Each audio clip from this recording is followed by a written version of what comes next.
So what I'm actually calling about was all this Ayn Rand stuff, and just really where the business world and no, actually Ayn Rand, I'm sorry, and well, Paul Rand too, I'm sorry, yes, you.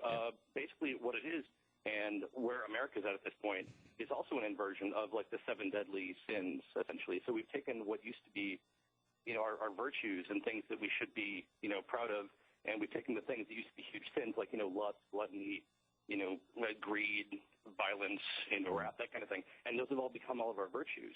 Yeah, and this began in the 80s with Reagan, by the way. Yeah, exactly. So what we're doing is we're essentially taking American values of like self-reliance and taking care of your neighbor. And I mean, look, Wisconsin, for example, we have snow half the year here.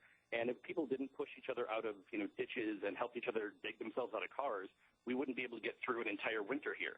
Yeah. So really what you're talking about essentially is Satanism. I'm the only person I can really link Ayn Rand to, and all the, what you do shall be the whole of the law kind of type stuff, and, your will controlling everything and killing off the weak kind of stuff is Anton LaVey, and all the Satanism stuff that's behind it. Yeah, I don't know who Anton LaVey is. I'm sorry.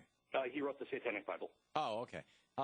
Here's actually who inspired Ayn Rand. In 1927, there was a guy by the name of Michael Edward Hickman, who the head nut car guy. The head nut car guy, right?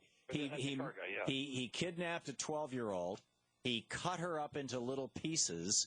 He called her. He sent ransom notes to her father, in which he called himself the Superman and said he was brilliant.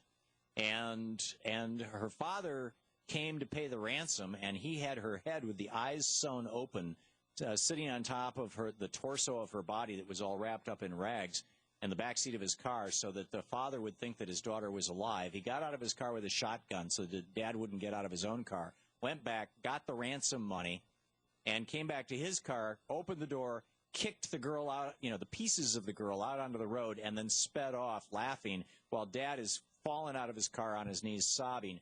This was the guy, Edward William Hickman, or William Edward Hickman, whichever it is, Hickman, who Ayn Rand in her diaries said this man he is the archetype for Superman.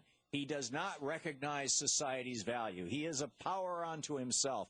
And in fact, she wrote several novels with him as in The Fountainhead being the first major one that she finished, with him as the role model for the protagonist, except that the protagonist wasn't a serial killer like Hickman was. He's a sociopath, right? Right, but he was a sociopath, as was, in my opinion, Ayn Rand. She saw one. She said, "I love this. Let's turn all of society into something that honors people like her and Hickman and sociopaths." It's very important that Paul Ryan has all of his people read this book, because we want them all to be sociopaths. I mean, I don't know what happened to Wisconsin here. Like, we suddenly become a red state or a southern state or something. But I know. I don't think those aren't American values. Those aren't even Christian. I'm with you. I'm with you. Call yourself a Christian and then, be pro-war and killing the poor and, all this other stuff that they've tried to do. It's not possible to be both a Christian and a sociopath.